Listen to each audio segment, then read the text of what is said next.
All right, we're live. I'm gonna do a little behind the scenes or like business behind the scenes of the business update for this Ask a Clutter Boss because, and I'm just getting my slides here. And this is nothing like I'm not making any changes or anything like that. So if you're in one of our programs and you're like, oh no, she's losing her mind, I'm not, I promise. It's been a while since I talked about the behind the scenes of Clutter Boss, and I wanted to share some insights. So we, we've been in the online space for 5.5 years now, which seems impossibly hard to believe because it's both gone by so quickly and um, also has been, I think when you own your own business, you just may say this all the time, a challenge. um, it's been a challenge having an online business. And I often say, if I had to do it again, I'm not sure that I would do an online business. Although at this point, we've seen so much success with our clients and everything, it's hard to imagine not having this format because it works so well and it's so much more effective than hiring a professional organizer to come into your house. Speaking as somebody who used to be a professional organizer who went into your house. So I just thought, last night we host a workshop every week, a free workshop. And this is for people who are completely new, like total newbies who have never ever heard of Clutter Boss before. So if you're here and you're like, oh my gosh, a workshop and I'm not there, it is not a workshop for people who are in our world already. It really is a workshop for people who are totally new to Clutter Boss and have no context for the way that we work with clients, no context for kind of the way that we approach clutter. And so, hey, DA, nice to see you. There's so many people here. Okay, hello, everyone. Ooh, Emily, jealous. So in the workshop last night, I added a section like that was insights from working with thousands of people online, like insights into your clutter. People are always searching for tips, tricks. You're always searching for the one thing, the magic thing, right? The thing that's going to change everything. And often that what you're looking for is a quick fix. And I totally, this was me. And I have a lot of insights now from working with so many people here at Clutter Boss. And I want to share them because if you are struggling on your decluttering journey and you have been collecting all the tips and tricks and watching all the stuff, but you're still sitting surrounded by clutter, this is going to be a very impactful Ask a Clutter Boss. It kind of talks about, as I go through this, I will talk about how the business has shifted over time based on what we're seeing works and what we're seeing doesn't work. And so I'll start way back at the beginning. Good morning. Good morning. I used to be the person who went into your house to help you declutter and organize. I was a professional organizer in a very traditional sense. As a professional organizer, there is no credentialing body, right? You just wake up one day and say you're a professional organizer, which is difficult and easy. It's difficult because there's a lot of imposter syndrome that goes on, right? Like, who am I to say that I am this person? Although in retrospect, I had a lot of credentials that were like really in alignment with being a professional organizer. I have an MLS, which is, it's MSIS, but traditionally it was called an MLS, a Master's in Library Science. My area of concentration was archives, and archives are enormous repositories of historical artifacts. And the degree that I have is really how to curate and store and make available to the public the items in these big repositories. So this is very applicable, obviously, to professional organizing, and a bunch of other things that I've done along the way that are very applicable. But when I was going into people's homes, I was one of the biggest barriers to helping others tackle their clutter was it's hard AF to have people come into your house. Okay. When you have a lot of clutter, there's shame, there's embarrassment, there's a lot of negative emotions. And to open that door and let a stranger in, it is difficult. It is so difficult. So I also realized when I was going into people's homes, it's not about the stuff. It's not about the stuff, and that's tricky because I was there to help with the stuff. Uh, as it turns out, it's about everything else besides the stuff. So, um, and I'm going to talk about that in the workshop today, or in this Ask a Clutter Boss today. Over the years, as you've been okay, just to back up again. So I was going into people's homes and I realized like it's difficult for people to let me in. And that's why it's so critically important to be judgment free. That's where the judgment free stuff comes from, right? Seeing the stress and pain in my clients' faces made me really understand the depth of this and why it is critical to be judgment free as a professional organizer, period, and probably in every other area of life too. But I realized I could share the information that I was sharing with my clients in a different way. I didn't actually have to be in their homes. I could do workshops. And that is where all of this stuff basically started. Was I started doing workshops. So remember, I have an MLS. So after I graduated from college, I was a director of a public library for a short period of time, a few years, before I had my oldest daughter. And as the director of the public library, we made an effort to bring in workshops and presenters to share great information with the public. So fast forward now to when I was working in people's homes as a professional organizer, I was like, light bulb moment, I should be doing workshops in public libraries and bringing this information to the public. Let them come to me. I don't need to go into your home. I'm going to share this information with you. I was getting paid by the library, so it was all free for the library constituents. It was just a really good fit. And I started doing these workshops, the basics of home organization, and they really took off. And then somehow I stumbled into the world of Facebook, and hey, you can reach a lot more people on Facebook. You can turn this into a Facebook event. And that's where the first Clutter Bootcamp happened. And as they say, the rest is history. But the rest really isn't history because there was so much more learning that had to happen once I transitioned onto the online space. And working with larger groups of people, you see really quickly what works and what doesn't work, right? Like you see across the board, you have so much more data. And so that's why over time, the programs that we have built at Clutter Boss have shifted and changed, because when you know that something could work better and you don't act on it, you are just hurting your people, right? Like nobody loves change, nobody loves transition, but if you know that there's a better way to do something and you don't implement that, that's on you. Okay? Like you have to like step it up, even if it's going to be a transition, it's going to be difficult. Like as a business owner, it's your responsibility to bring the best to your clients. And I feel like most business owners miss that, like, especially in large corporations and whatever, like, they do minimal viable products, right? Like, what's the least I can get for the most amount of money? And that's just never sat well with me ever. Like that is so unethical. It is immoral. It's not what we're about. It's not what we're about. So uh, yes, Vera, I know you came to so many of those library and co-op workshops.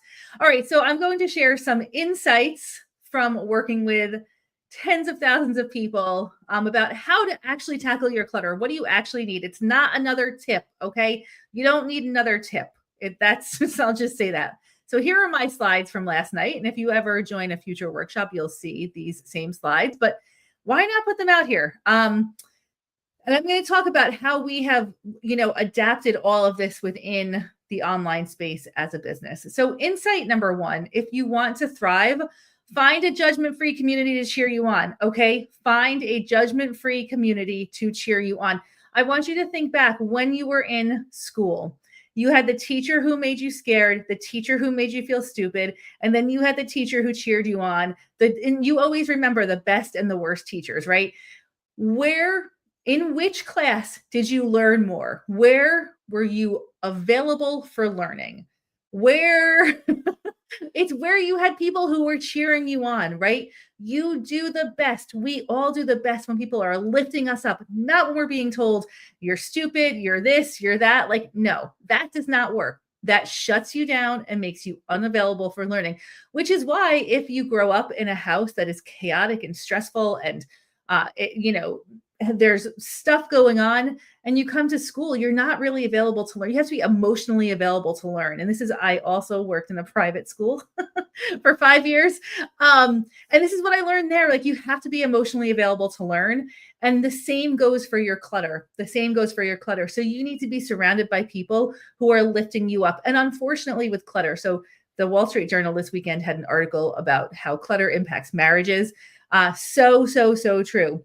But when it comes to clutter, it's a complicated relationship, right? So if you are living with clutter and you're looking for that supportive, uplifting environment, it's really difficult a lot of times, not all the time, but most of the time, to find that support at home, because clutter has impacted your relationships with the people that you live with, and usually in a way that's not positive. So you need to get out of that, mindset, get out of that community when it comes to, I'm not saying like get divorced or anything. I'm just saying, like, listen to, find your people who are going to lift you up and support you if you're not finding that at home. So if you want to thrive, find a judgment-free community to cheer you on. A while back, I was in our free Facebook group, and I just took some screenshots of a post. And when you see like these incredible responses to one post, right? This is what lifts you up. Like, this is what helps you move forward. So you make a little tiny bit of progress. This is what you get. What does that help you do? Make more progress. So my tip number one, my insight number one from 5.5 years of this business being online is, if you want to thrive, find a judgment-free community to cheer you on. And that is so critical. And that is why we are so adamant at Clutter Boss about being judgment-free and supporting and uplifting, because that's the key, right? Okay, so that's number one. Number two, it's all clutter. All clutter is connected, and finding the right professionals to support your journey is key. So remember when I said I wasn't, like, when I went into people's homes, I wasn't fully prepared to help them, because it turns out it's not all about the stuff. It's not all about the stuff. It's about everything else, right? It's about so many other things. Your clutter is emotional. Your clutter has connections to other areas in your life. It's connected to your relationships, right? We just talked about that. It's connected to your finances. It's connected to your history. It's connected to so many things. So finding the right professional to support your decluttering journey is huge. It is huge. It is everything. So if you're struggling to declutter, if you're in the stuck point, right? You're just not making any forward progress. Maybe find a coach to help you, find a mental health professional to help you, go to get a massage. Maybe you just need your whole entire body to relax. Like, there's so many ways that clutter is connected, and having the right supports can really, really help you. So when I started Clutter Boss, my sister is a psychotherapist, and I said, Megan, you have got to work with me in this program, because in Clutter Boss Academy, which was the program at the time, because I need that mental health support. And I also was working with an incredible health, I'll call her a guru, Meredith. She's been with our program since the very beginning. Meredith just approaches overall physical health in such a holistic and integrative way. It was such a good fit for us. And now, of course, inside of our programs, we have other professionals, mental health support, mindset support, health, finance coaching, right? There's so many professionals working in our programs, because that's what we need to tackle our clutter. So over the years, bringing in professionals to work on our team has been huge.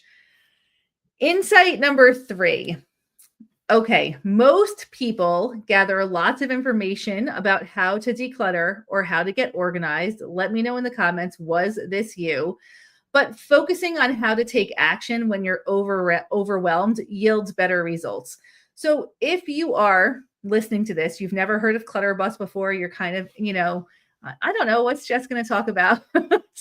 And you're looking for tips on decluttering or organizing, you're probably better off looking for tips about how to start taking action when you're feeling overwhelmed, how to get your nervous system out of that fight or flight, how to move forward when you're stuck. those are the tips that you really need. Let me tell you, decluttering and organizing is pretty straightforward. If you want to declutter, remove stuff from your house. If you want to organize, just put like items together. It's not that complicated. Then that's obviously when you are looking for those tips, the thing that's complicated is how to take action when you're overwhelmed. You need direction, you need support, right? How do you start to take action when you're feeling overwhelmed? Because there is nothing more overwhelming than living with a lot of clutter. So if you're stuck and the tips haven't been helping, maybe go down this little rabbit hole and research this a little bit. And a little side note here, one place to start is to replace micro distractions with micro actions, right? So if you're feeling overwhelmed and you don't know where to begin, and you're picking up your phone, you're doing things to distract you from the clutter, start replacing those what we call micro distractions with micro actions. Do the dishes. This is always a good place to start. Insight number 4. Okay, there is no correct order to declutter. Sorry, Marie Kondo, but you are wrong about that. But having an order to follow can eliminate some overwhelm. And the caveat here is, of course, never start with memorabilia, right? So there's no correct order to follow. And this is something that I have really come to understand more recently is I've always been adamant that there's no right way to do this. You just got to start with like easy, non-emotional stuff. But what I've come to see really, and of course, now this is what our whole blueprint program is based on, is that having an order to follow, it eliminates a lot of the question mark around where do I start? What do I do next? Right. So it eliminates some of the overwhelm and it gives you a path forward. It gives you a defined start point and a defined end point. And that is really helpful, even though the order doesn't necessarily matter as long as you're not starting with memorabilia. I'll also just say, if you follow the KonMari stuff and the Marie Kondo stuff, she says start with your clothing. I find that's a really tricky part to start with because a lot of people are attached to clothing or have a huge collection of clothing, and that's overwhelming. So, think about it before you start there. Decluttering is important, but developing habits is more important. Decluttering is important, but developing habits is more important. This is another big thing that I've learned since starting Clutter Boss online has been it is critical that you declutter, but it is way more critical that you develop habits to maintain your spaces. You don't want to go back to where you were before. So how do you stop yourself from doing that? You have to shift your habits and shift your mindset, but shift your habits, right? You have to create new habits, create new neural pathways. A great thing about habits is that they're automatic. Habits happen on autopilot. So the more you can commit to developing a habit and the more you try with this habit, even if it's not every single day, the more you kind of link together those days, right? The more this becomes just so natural to you that even if you struggle with it in the beginning, even if you struggle with it for the first couple of months, after a while, it just gets so much easier. And so developing habits is really something that has to happen in tandem with decluttering in order to have this big life change that is a forever change. And I'm going to just show 2 slides here about kind of what happens when you don't have the habit to maintain your spaces and when you do. So, and this is, one of our amazing, amazing, amazing clients. And this space here, when you don't have the habit to declutter, you get into this loop where you declutter a space and you're so excited you move on to the next space without going back to the first space. And then the first space gets decluttered over and over again, right? Because you're not in the habit of maintaining it. But when you're in the habit of maintaining the spaces that you've done before you move forward, when you're building habits to support your decluttered life, you're able to maintain the spaces that you have done and move forward. And that's like such a beautiful thing. And again, in over the years behind the scenes in Clutter Boss, we have been adding in habit resources. I mean, habits have always been there. There was a section in the original Clutter Boss at Home book just on habits. But I've learned a lot more about habits. I've learned a lot more about what it takes to build habits. And that's been more and more of an emphasis in our programs. To right now, it is an equal emphasis to decluttering and building habits equal, almost heavier emphasis on building habits. So really, really important. And the last insight, and this goes back to the habit building, accountability is non negotiable. It is non negotiable. And it takes two. It takes two. So over the years, accountability has been something that we have attempted to implement into our programs. We've done goal setting, we've done calls about accountability, we've offered one on one accountability. But here is the thing, it takes two to tango. And when there is accountability, it needs to be equal on both sides. So you have to be up for the accountability and you have to find that person or coach in your life who is going to hold you accountable. And that's the magic there. So now inside of our programs, accountability is, it's non-negotiable and it's mandatory. So that's that's really where we've come with accountability. Is it's so critically important that if you decide to work with us, or if we decide that we're a good fit, there's mandatory accountability. The expectation is that you're showing up for yourself and we're showing up for you also. But it's not negotiable. It's not optional. Because in past programs, it has been, and everyone wants it or says they want it, but then doesn't actually take advantage of it. And that's human nature. So that's why we have adjusted our programs over time to make accountability a core part of the program. And those are my insights from 5.5 years of Clutter Boss, working online, constantly growing and shifting the programs that we offer and the components and elements of the programs that we offer to where we are today. I think we have some incredible insight. I think if you are struggling with clutter, take this to heart. Like really, okay, so you want to try it on your own. Find a friend who can hold you accountable. Find a coach that can help you with your finances. Find a community that's going to lift you up. Like, you can do this on your own, although it's faster and easier to do it with Clutter Boss because this is all part of what we offer.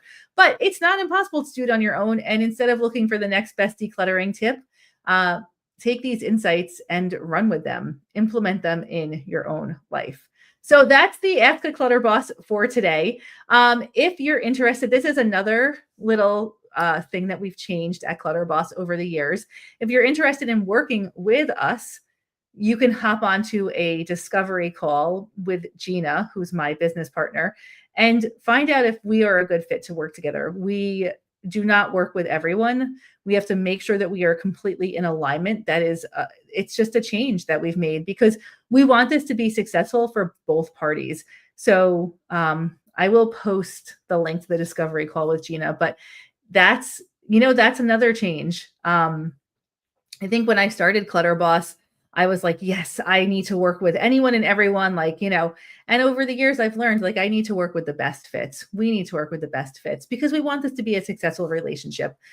So that's really the key. All right. I'll pop that link for that discovery call. If you're interested, definitely go ahead, sign up. Love you guys so much. It was so nice seeing you on another rainy Tuesday in upstate New York. It only rains here in the rainforest. And I will look forward to seeing all y'all next week. Bye for now.